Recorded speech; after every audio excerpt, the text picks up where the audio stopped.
చైతన్య రథం ప్రేక్షకులకు స్వాగతం, నమస్కారం.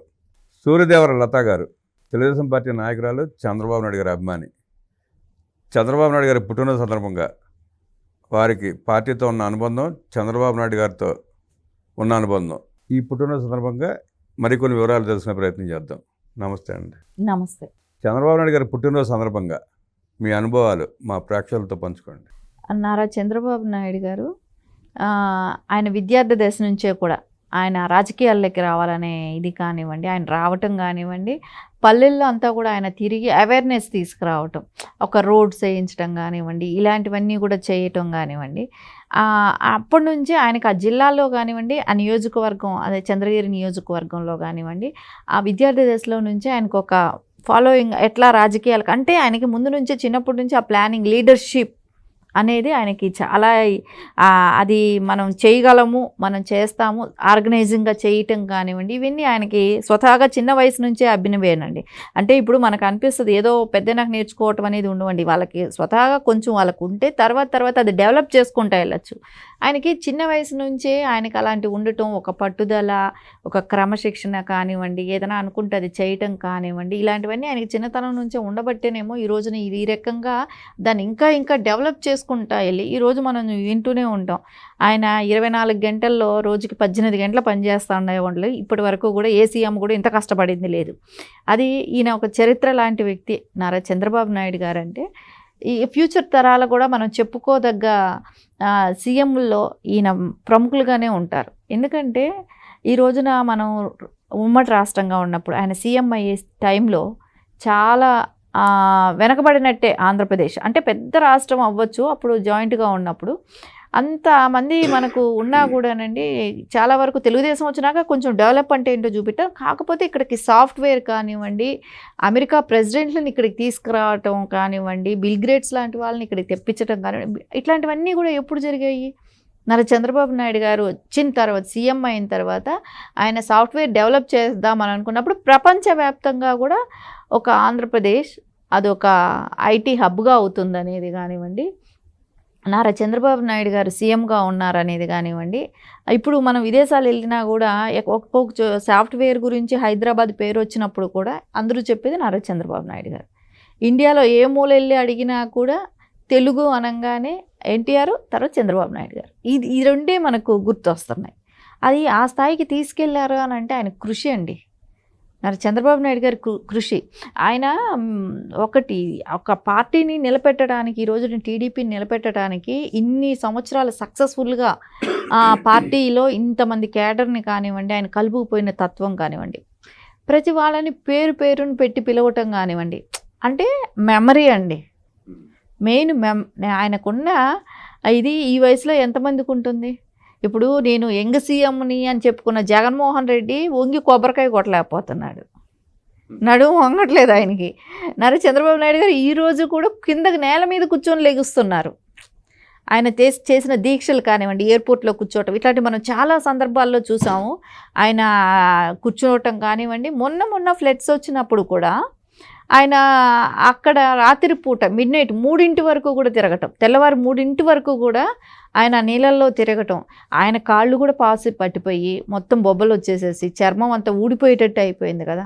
తిరుమల కొండ కూడా అవలేలుగా ఎక్కగలిగిన వ్యక్తి అండి ఆయన. ఆయన ఎక్కినంత ఫాస్ట్గా ఎవరు కూడా ఎక్కలేరు.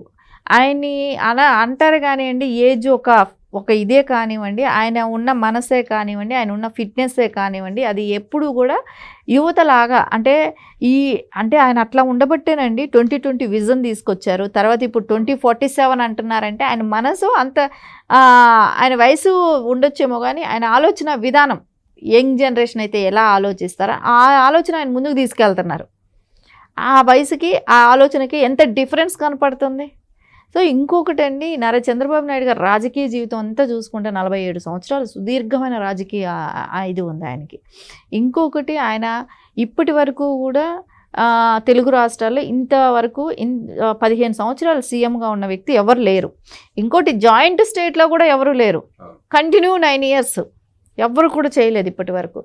ఇంకొకటి, అపోజిషన్ లీడర్గా కూడా మన 2 తెలుగు రాష్ట్రాల్లో ఇప్పుడు చూసుకున్నా కూడా ఇంతవరకు అంత ఇది కూడా ఎవరికి లేదు. 16 సంవత్సరాలు అపోజిషన్ లీడర్గా ఉన్నారు ఆయన. ఈ రోజున జగన్మోహన్ రెడ్డికి ఒక 5 సంవత్సరాలు చేశాడేమో, ఇప్పుడు అసలు అది కూడా లేదు. అపోజిషన్ లీడర్గా కూడా ఆయన గుర్తించడానికి లేదు, అపోజిషన్గా కూడా ఆయన పనికిరాని వ్యక్తి అయ్యాడు. అంటే ఆయన ఎప్పుడు కూడా నిరంతరం ఆయన కృషి అనేది ఎక్కడా ఆగలేదు.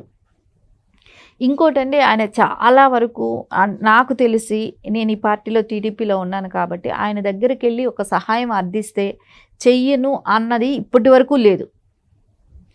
అందరికీ ఇదేదో అంటారు కదా, చేతిలో ఎముక లేదని ఏదో అంటారు, దానం చేసే వాళ్ళని.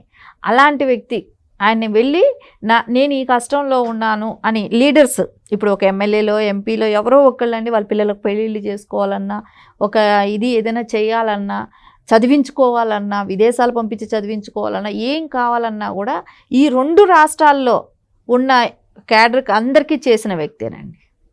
అంటే పర్సనల్గా నాకు పోస్టులు ఇవ్వలేదో, మినిస్టర్లు ఇవ్వలేదో అని అంటే అది ఎవరూ చేయలేరు. కానీ వాళ్ళ పర్సనల్ ప్రాబ్లమ్స్ కూడా ఆయన విని చేసిన వ్యక్తి. పిల్లల్ని చాలామంది పిల్లల్ని చదివించున్నారు, చాలామంది పిల్లలకు పెళ్ళిళ్ళు చేశారు ఆయన. అంటే ఇప్పుడు ఈ రోజున రాజశేఖర్ రెడ్డి గురించి చెప్తుంటారు జనాలు, ఎక్కువ రాజశేఖర్ రెడ్డి గారి కన్నా ఎక్కువ చేసి ఉంటారండి. ఎందుకంటే అంటే మీకు ఇక్కడ మీరు గమనిస్తే రాజశేఖర రెడ్డి గారు చేసిన తక్కువ, ప్రచారం ఎక్కువ. ఇక్కడ చంద్రబాబు నాయుడు గారు చేసిన ప్రచారం చేసుకోలేదు. ఆయనకి ఇప్పుడు పక్కన వాళ్ళకు కూడా తెలియదండి, ఆయన చేసే సహాయం ఏంటో. ఇప్పటికి కూడా స్టిల్ మా పార్టీలో చాలా మంది పిల్లలకి, అంటే వాళ్ళు లీడర్స్గా ఉన్నారు, వాళ్ళ పిల్లల్ని చదివించుకోలేని పరిస్థితిలో ఉన్నా ఆ పిల్లలకు కూడా చదివించడం కానివ్వండి, అంత సహాయం చేసే ఆలోచన ఉండబట్టే కదా ఈ రోజున ఎన్టీఆర్ ట్రస్ట్ అనేది ఆయన ఆలోచనలో నుంచి పుట్టిందే కదా. మీ పార్టీ పక్కన పెట్టి, మీ పార్టీలోంచి బీఆర్ఎస్లోకి వెళ్ళినా, కాంగ్రెస్లోకి వెళ్ళినా, ఏ పార్టీలోకి వెళ్ళినా అక్కడ ఉన్న నాయకులు చాలామంది పిల్లలకి ఆయన ఆదుకున్న పరిస్థితులు ఉన్నాయి చాలా. ఈ రోజున ఈ పొలిటికల్గా ఉన్న వాళ్ళు, అంటే పొలిటీషియన్, మీరు చెప్పిన కరెక్ట్, 100% కరెక్ట్. అది ఏ 2 రాష్ట్రాల్లో ఏ పార్టీలో పొలిటికల్ వాళ్ళు ఉన్నారో, సీనియర్స్ ఎవరున్నా కూడా వాళ్ళందరికీ కూడా వాళ్ళ పిల్లల పెళ్ళిళ్ళు, చదువులు కానుంచి వాళ్ళకి అన్ని రకాలుగా సహాయం చేసిన వాళ్ళు నారా చంద్రబాబు నాయుడు గారు. ఆయన ఏ రోజు కూడా పబ్లిసిటీ ఆశించరండి. సో ఆయనకి చాలా వరకు మొహమాటం. ఆయన వెళ్ళి అడిగితే తప్పకుండా చేస్తారు, అది ఆయన నైజం. ఇప్పుడు చాలామంది కరాఖండిగా చేయనని చెప్పేస్తుంటారు, చెయ్యరు కూడా, 4 సార్లు తెప్పించుకొని పంపించేస్తారు. కానీ బాబు గారు అలా కాదు. ఆయన దగ్గరికి వెళ్ళి నేను ఈ కష్టంలో ఉన్నాను అని చెప్పంగానే వెంటనే స్పందించే వ్యక్తి ఆయన. ఎందుకంటే ఈ రోజున మనం వేరే పార్టీలు వెళ్ళిపోయినా, సీతక్క లాంటి వాళ్ళు, కొంతమంది లీడర్స్ ఇప్పటికి కూడా చెప్తున్నారు అని అంటే, రేవంత్ రెడ్డి గారేనా, ఈవెన్ మనం చూసాం రేవంత్ రెడ్డి గారు జైల్లో ఉన్నప్పుడు కూడా, జైల్లో ఉన్నప్పుడు కూడా ఒక తండ్రి స్థానంలో నిలబడి పెళ్ళి దగ్గర నిలబడ్డారు వాళ్ళ అమ్మాయికైనా. అది ఆయనకి చాలా వరకు ఆ కుటుంబం నాది అని ఫీల్ అయ్యి ఆ ప్లేస్లో నిలబడాలి, చేయాలనే ఆలోచన కానివ్వండి, అది నారా చంద్రబాబు నాయుడు గారు తప్ప ఇంకొకళ్ళు ఎవరు చేయరు. ఈ రోజున ఆయన దగ్గర మేమందరం ఉండి ఇలాంటి పార్టీలో ఉండటం అంటే, నారా చంద్రబాబు నాయుడు గారిని చూసేనండి మేమంతా ఇన్స్పైర్ అయ్యి ఆయన దగ్గర పనిచేయాలి, ఇలాంటి తెలుగుదేశం పార్టీలో ఉండాలి. సో మాకు పోస్టులు వస్తాయా రావా అనేది అది వేరే విషయం. అంటే ఏదైనా రేపొద్దున ఎమ్మెల్యేలా ఇవే అనేది అది నెక్స్ట్ అండి. కాకపోతే అలాంటి లీడర్ దగ్గర చేశాము, ఆయన దగ్గర మేము ఈ పార్టీలో, ఆయన సీఎంగా ఉన్నప్పుడు, ఆయన మా పార్టీ అధ్యక్షుడిగా ఉన్నప్పుడు మేము ఆ పార్టీలో ఉన్నామని చెప్పి రేపు గతంలో నెక్స్ట్ జనరేషన్ మేము చెప్పుకోగలిగే ఇది మాకుంటుంది. అది ఒక్కటి సరిపోతుందేమో అనిపిస్తుంది. అంతేగాని ప్రతిదీ నాకు రాలేదు, నేను చేయలేదు, నాకు ఇది చేయలేదు అనటం కన్నా కూడా ఒక గొప్ప లీడర్ దగ్గర మనం పనిచేసామనే ఆలోచన, ఆ తృప్తి అయితే సరిపోతుంది. అంటే పదవి అంటే ఆలోచిస్తాడు కానీ ఇవ్వటాకైనా, కష్టం అంటే తక్షణం స్పందిస్తారు. ఖచ్చితంగా మనం ఏ ఇబ్బందుల్లో ఉన్నా ఆయనకి మనం వెళ్ళి ఒక్కసారి కనపడితే చాలు, ఆ ఇబ్బంది పోతుంది. ఆయనకి వెళ్ళి మనం చెప్పుకోగలిగి వెళ్ళి చెప్పిన వెంటనే అదైతే మనకు ఖచ్చితంగా. ఆయన ఇంకొకటి అండి, నా పర్సనల్ విషయాల్లో కూడా నేను ఒకటే చెప్తున్నాను, నేను చాలాసార్లు ఎప్పుడైనా వెళ్ళి కలిసి ఇది పని అని అడిగితే వెంటనే స్పందిస్తారు, చేస్తారు. మళ్ళీ నెక్స్ట్ వెళ్ళామనుకోండి, కనపడ్డప్పుడు అయ్యిందా ఆ పని అని అడుగుతారు. మనం షాక్ అవుతాం, అరే ఎన్ని సమస్యల్లో ఉంటారు, ఈయన గుర్తు పెట్టుకొని మళ్ళీ అది అడుగుతున్నారు అని అంటే. ఇప్పుడు ఎంతోమంది కలుస్తుంటారు, కొన్ని వేల మంది కలుస్తారు ఒక రోజుకి. అంతమంది కలిసినా మళ్ళీ ఎప్పుడో ఒక నెల తర్వాత నేను కనపడితే మళ్ళీ అడిగారు అని అంటే, ఆయన మనల్ని ఎంత గుర్తు పెట్టుకున్నారు, ఆయన ఆలోచన ఎట్లా ఉందనేది తెలుస్తుంది కదా. అది ఒక లీడర్ మనల్ని ఆ మాత్రం గుర్తించారు అన్నప్పుడు ఖచ్చితంగా మనకు ఆ లీడర్ దగ్గర ఉండటం, ఆయన దగ్గర పని చేయటం అనేది ఒక చాలా సాటిస్ఫాక్షన్ అనిపిస్తుంది. ఆయన జ్ఞాపక శక్తి అద్భుతం అండి. అది ఇంకెవరికి కూడా రాదేమోనండి. ఇంకా ఇప్పుడు ఈ ముందు తరాల్లో ఉండదు, ఇంకా నెక్స్ట్ కూడా వచ్చేదే ఇది ఉండదండి.